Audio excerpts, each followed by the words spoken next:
I have always loved the outdoors. Growing up in Baldwin, Michigan, I spent my weekends hiking, fishing, and exploring the wild places surrounding our small town. The dense forests, winding rivers, and secluded trails of the Manistee National Forest were my sanctuary. But one autumn day, that sanctuary turned into a nightmare. It was late afternoon, and I was fly fishing along a secluded stretch of the Père Marquette River. The sun was setting, and the air was crisp and cool. As I cast my line into a deep pool, I heard a rustling in the bushes behind me. I turned, expecting to see a deer or perhaps a raccoon, but saw nothing. I shrugged it off and returned to my fishing. Moments later, the rustling came again, louder this time. My curiosity got the better of me, and I decided to investigate. Walking cautiously into the underbrush, my senses were on high alert. The forest, usually alive with the sounds of birds and insects, had gone eerily silent. I pushed through a thicket and came upon a small clearing. In the center of the clearing stood a figure, tall and dark, with glowing amber eyes that seemed to pierce through the twilight. The creature was unlike anything I had ever seen. It stood on two legs, towering over me at nearly 8 feet tall.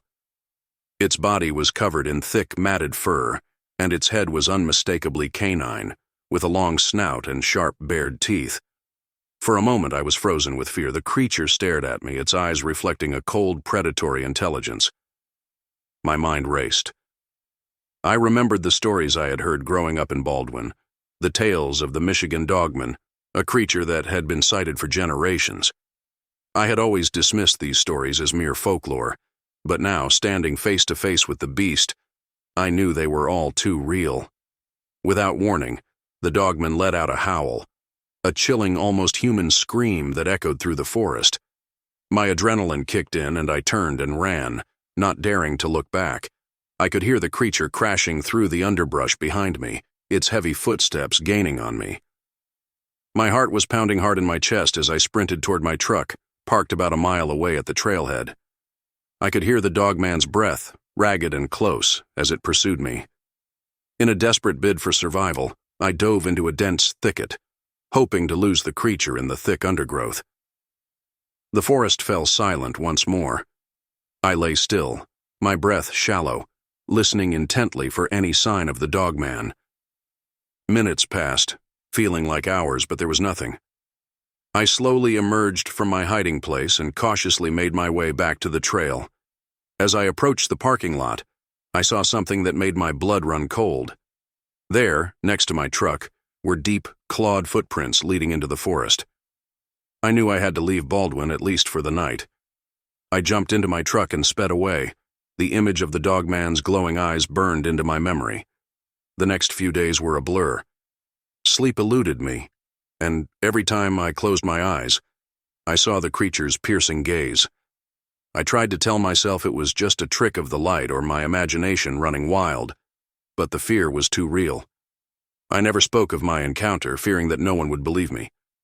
But I knew I wasn't alone. I had heard stories from others, locals who had seen or heard the dogman in the woods. They all described the same creature, a towering canine beast that walked on 2 legs and emitted a blood-curdling howl. Weeks turned into months, and slowly, the terror began to fade.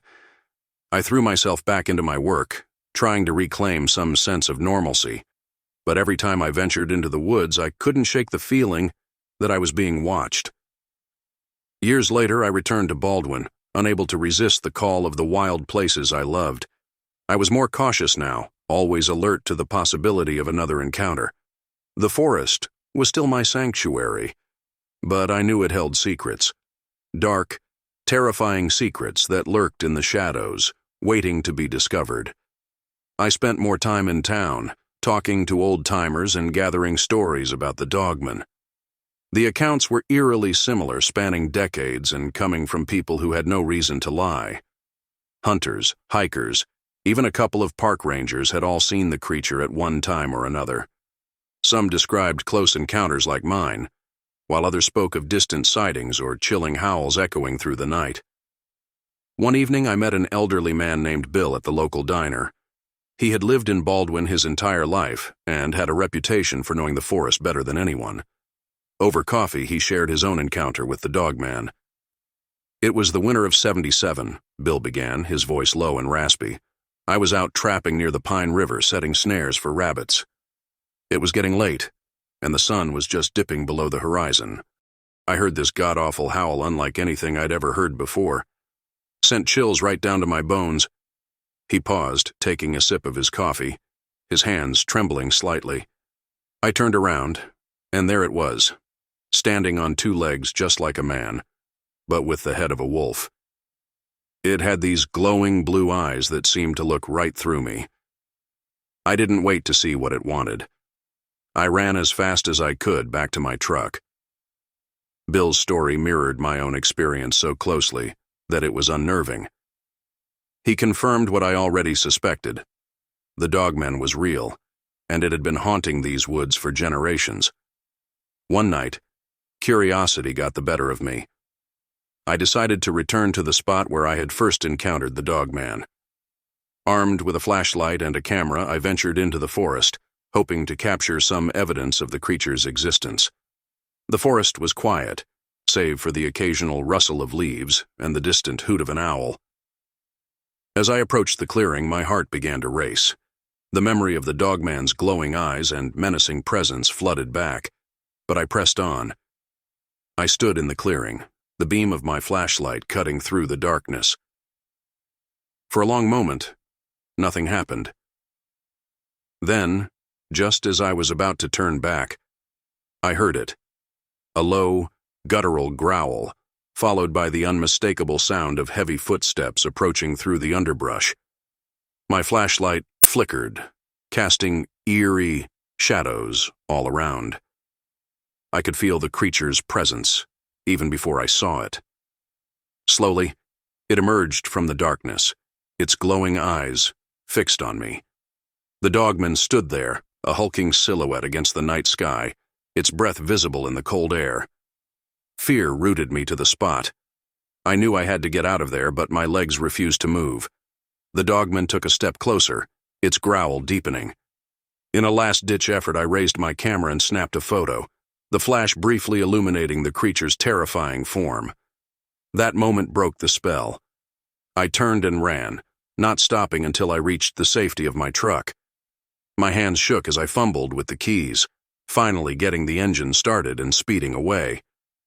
The photo I took that night was blurry and grainy, but it was enough to show the outline of the creature. It was proof, albeit imperfect, that the Dogman was real. I shared it with a few trusted friends, and their reactions varied from disbelief to outright fear. The encounter had changed me.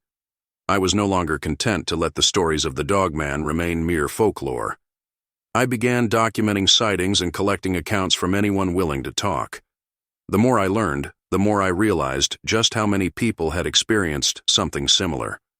Baldwin, with its picturesque landscapes and serene beauty, held a dark secret. The Michigan Dogman was real, and it prowled the forests, a living legend that defied explanation. Now, every time the moon is full and the night is still, I listen for it. The howl of the Michigan Dogman, echoing through the trees, is a chilling reminder that the wild places of Baldwin are not as empty as they seem. And though the fear remains, so does my fascination. The Dogman has become a part of my life, a mystery that may never be fully solved, but one that I am determined to explore no matter the cost. Please email your stories to us at camptownscary@mail.com. We can't wait to delve into your frightening adventures and share them with our community.